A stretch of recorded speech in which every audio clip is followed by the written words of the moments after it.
उन्हाळ्याच्या सुट्ट्या चालू झाल्या की मुलांचं सुद्धा अधूनमधून चालूच असतं की आई मला भूक लागली काहीतरी खायला दे. अशा वेळी आपल्याला सुद्धा सुचत नाही की ऐन वेळी मुलांना काय खायला द्यावं. त्यावेळी तुम्ही असे पदार्थ बनवून ठेवले तर तुम्हाला अजिबात टेन्शन येणार नाही की मुलांना काय खायला द्यावं. तर आज आपण सुट्टीतला खाऊच्या 4थ्या एपिसोडमध्ये अगदी मार्केट सारखे हल्दीराम स्टाईल चटपटीत मसाला शेंगदाणे कसे बनवायचे ते पाहणार आहोत. अतिशय कुरकुरीत आणि चटपटीत बनवून तयार होतात. चला तर मग पटकन रेसिपीला सुरुवात करूया. नमस्कार, कुक विथ मनीषा यूट्यूब चॅनलमध्ये तुम्हा सर्वांचं खूप खूप मनापासून स्वागत आहे. रेसिपी सुरू करण्याआधी तुम्हाला एक विनंती आहे, तुम्हाला जर आजची रेसिपी आवडली तर प्लीज एक लाईक नक्की करा आणि व्हिडिओला हाईप सुद्धा करा. सुरुवात करूया. तर सगळ्यात आधी इथे आपल्याला हे मसाला शेंगदाणे बनवण्यासाठी 2 कप शेंगदाणे घ्यायचे आहेत. कुठल्याही एखाद्या वाटीचं किंवा कपाचं मेजरमेंट इथे तुम्ही घेऊ शकता. त्यानेच आपल्याला इथे संपूर्ण साहित्य मोजून घ्यायचं आहे. तर इथे मी या 250 ml च्या कपाने 2 कप शेंगदाणे घेतलेले आहेत.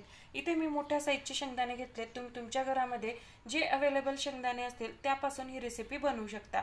आता हे शेंगदाणे आपण थोड्या वेळासाठी बाजूला ठेवून देऊया आणि पुढची तयारी करून घेऊया. तर इथे मी एक बाउल घेतलेला आहे. त्या बाउलमध्ये ज्या कपाने आपण 2 कप शेंगदाणे घेतले त्याच कपाने 1 कप भरून इथे आपल्याला बेसन पीठ घ्यायचं आहे. बेसन पीठ कपामध्ये भरत असताना हलक्या हाताने दाबून भरायचं आहे. त्यानंतर यामध्ये आपल्याला काही कोरडे मसाले ऍड करायचे आहेत. मसाल्यांमध्ये इथे तुम्ही पाहू शकता 1 चमचा लाल तिखट, 1 चमचा जिरे पावडर, अर्धा चमचा धनेपूड घेतलं आणि 1.5 चमचा इथे मी मीठ घेतलेलं आहे. तुम्ही तुमच्या चवीनुसार किंवा आवडीनुसार यामध्ये मीठ घालू शकता. त्यानंतर यामध्ये पाव चमचा हळद घालायची आहे. सगळे कोरडे मसाले छान असं ह्या बेसन पिठामध्ये मिक्स करून घ्यायचे. कोरडे मसाले मिक्स करून घेतल्यानंतर यामध्ये 1 लिंबाचा रस घालायचा. पोहे खायच्या चमचाने इथे आपल्याला 2 चमचे लिंबाचा रस घालायचा आणि 1 कप इथे आपल्याला पाणी घ्यायचं आहे. ज्या कपाने 1 कप बेसन पीठ घेतलं त्याच कपाने 1 कप पाणी घ्यायचं. थोडं थोडं पाणी घालून आपल्याला याचं बॅटर तयार करून घ्यायचं आहे. बॅटर इथे आपल्याला खूप जास्त घट्ट किंवा खूप जास्त पातळ करायचं नाही. मिडियम कन्सिस्टन्सीचं बॅटर तयार करून घ्यायचं आहे. सगळ्या शेवटी मी इथे तुम्हाला सांगते की मला पाणी एक्झॅक्टली किती लागलेलं आहे.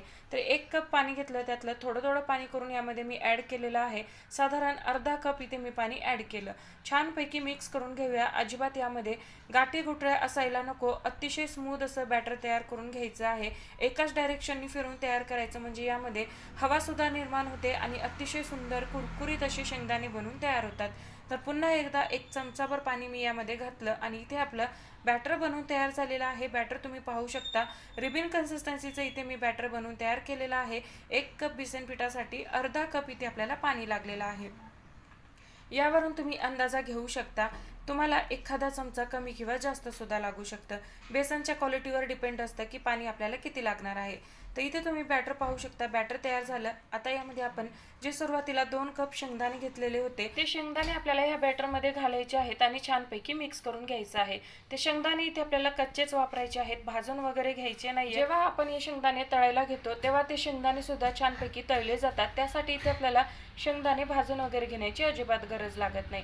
शेंगदाणे ह्या बॅटरमध्ये छानपैकी मिक्स करून घेतलं. आता हे शेंगदाणे आपण तळून घेऊया. शेंगदाणे तळण्या अगोदर आपल्याला एक चटपटीत असा मसाला तयार करून घ्यायचा आहे, जो की आपण शेंगदाणे तळल्यानंतर त्यावरतून घालणार आहोत. त्यासाठी हा मसाला आपल्याला अगोदरच तयार करून घ्यायचा आहे.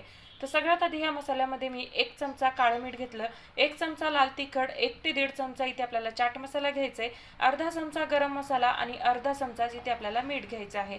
मीठ आपण सुरुवातीला बॅटरमध्ये सुद्धा घातलेलं आहे. त्यासाठी मिठाचं प्रमाण इथे आपल्याला बेतानच वापरायचं आहे. अगदी अर्धा चमचाच इथे आपल्याला मीठ घालायचं आहे आणि संपूर्ण मसाले छान असं मिक्स करून घ्यायचे. हा मसाला अगोदरच तयार करून ठेवायचा, म्हणजे शेंगदाणे तळल्यानंतर लगेचच त्यावरती हा मसाला घातला की हा मसाला त्याला अतिशय सुंदर असा चिटकून बसतो. त्यासाठी सुरुवातीलाच मसाला तयार करून घ्यायचा.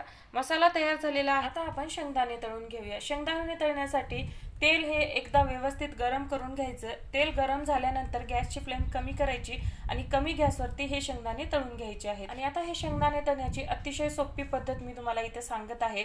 एका पळीवरती शेंगदाणे घ्यायचे, एका हाताने ते तेलात सोडायचे आणि दुसऱ्या हातामध्ये उलटणी किंवा तुम्ही इथे लाटणं सुद्धा घेऊ शकता. त्याने हे अशा पद्धतीने गोल गोल फिरवायचं, म्हणजे शेंगदाणे जे आहेत ते अगदी मोकळे सुटसुटीत बनवून तयार होतात. अजिबात एकमेकांना चिटकून बसत नाहीयेत.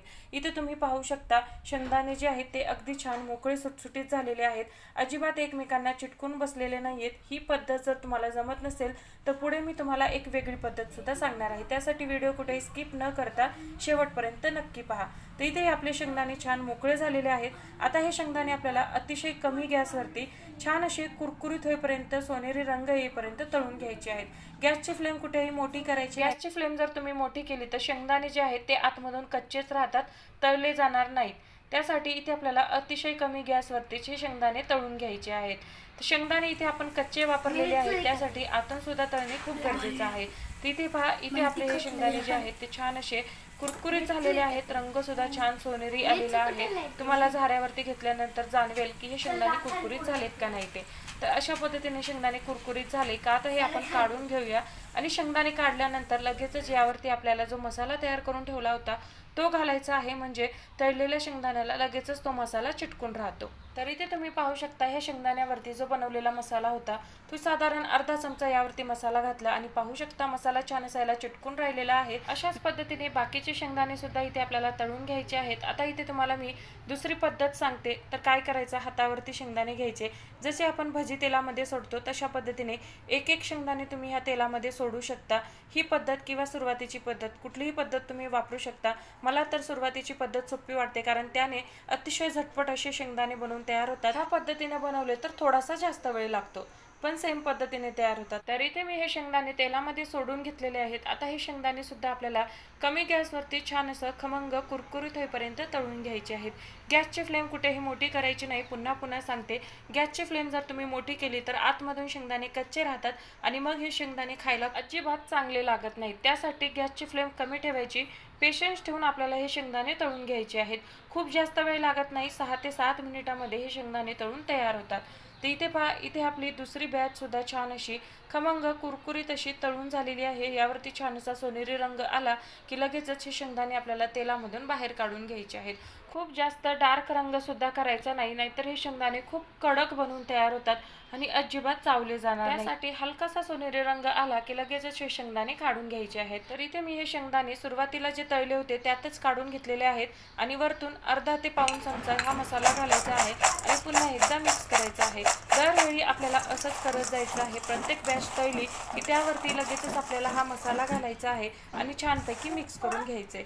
इथे तुम्ही पाहू शकता हे शेंगदाणे आपले किती सुंदर असे बनून तयार होत आहेत। अशाच पद्धतीने बाकीचे सगळे शेंगदाणे तयार करून घेऊया। तर इथे पहा, इथे मी सगळे शेंगदाणे तयार करून घेतलेले आहेत। याचा आवाज तुम्ही पाहू शकता, गरम आहेत तरी सुद्धा इतकी क्रिस्पी बनून तयार झालेले आहेत। बॅटर सुद्धा इथे आपलं पूर्णपणे संपलेलं आहे। 2 कप शेंगदाणे आणि 1 कप बेसन, अगदी परफेक्ट प्रमाण इथे मी तुम्हाला सांगितलेलं आहे। अजिबात बॅटर वाया सुद्धा जात नाही आणि हे शेंगदाणे आता जितके क्रिस्पी आहेत, थंड झाल्यानंतर मी तुम्हाला दाखवते किती क्रिस्पी होतील। आणि इथे तुम्ही पाहू शकता, इथे आपले शेंगदाणे जे आहेत ते पूर्णपणे थंड झालेले आहेत। थंड झाल्यानंतर याचा आवाज तुम्ही ऐकू शकता आणि हे शेंगदाणे तुम्ही पाहू शकता जसे मार्केटमध्ये पॅकेटमध्ये आपल्याला शेंगदाणे भेटतात अगदी तसेच बनवून तयार होतात।